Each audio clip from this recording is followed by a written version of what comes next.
RVVS, dans l'Ouest parisien, vous écoutez RVVS.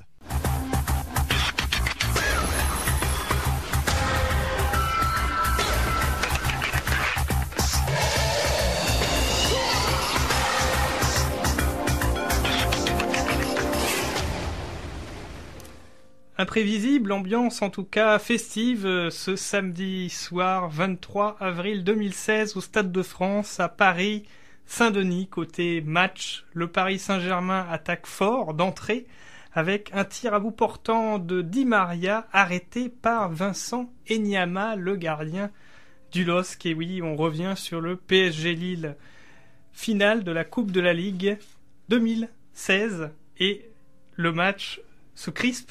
Puis les deux équipes s'attendent, s'observent face à face et un public, lui, animé par une envie de football réel.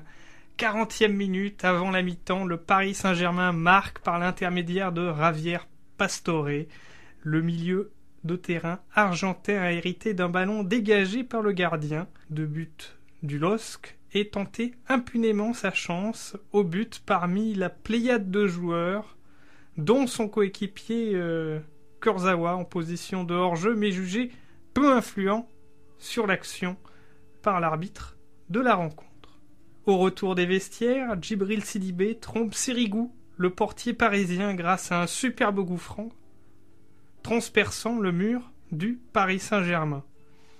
Le LOSC joue son va-tout en attaque et multiplie les mouvements offensifs, et pendant que Adrien Rabiot obtient un second carton jaune mérité et évitable.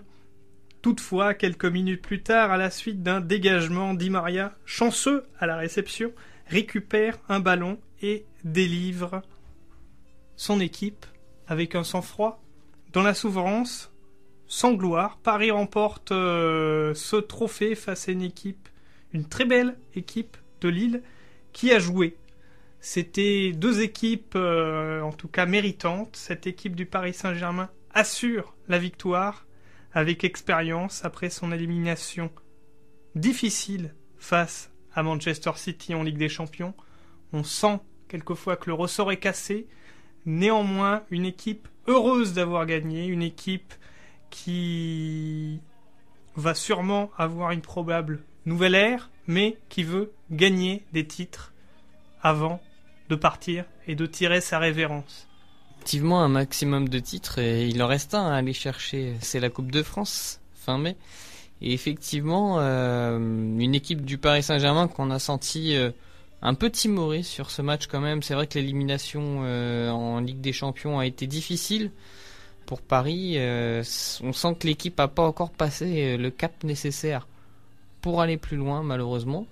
Mais bon, sur la scène nationale, c'est vrai que Paris, c'est l'équipe à battre, c'est l'équipe déjà championne au début du mois de mars au niveau du championnat. Donc c'est vrai que c'est un match qui a été compliqué, mais qui a été, en tout cas l'équipe a été le chercher au mental, parce que c'est vrai qu'avec l'expulsion de Rabiot, pouvoir marquer derrière avec Di Maria, même si le but a été chanceux, il fallait quand même le faire.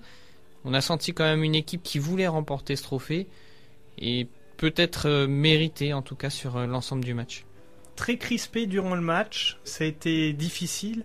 Néanmoins, après, on a vu des joueurs rayonnant de bonheur, communion entre le public, entre eux également, qui avaient envie de fêter cela. Bien qu'une nouvelle ère va rentrer, ils veulent profiter des titres glanés. Et ça, c'est peut-être l'un des espoirs du côté du Paris Saint-Germain. Tout à fait, il y a beaucoup de joueurs qui sont en fin de contrat. On peut parler de Maxwell qui a rayonné aussi hier soir contre Rennes avec un magnifique but. Une victoire 4-0 aussi hier qui montre bien que même en championnat, même si c'est fini pour Paris, puisque le titre est déjà glané, on sent qu'ils veulent aller chercher aussi les records de points déjà atteint, 89 points. Ils veulent battre ce record, Ibra a déjà 34 buts, il a battu son record de buts sur une saison, mais on sent aussi qu'il veut aller plus loin, marquer encore un peu plus l'histoire de ce club du Paris Saint-Germain, avant de peut-être, pourquoi pas, de partir, puisqu'il est également en fin de contrat. On peut parler aussi de Thiago Motta,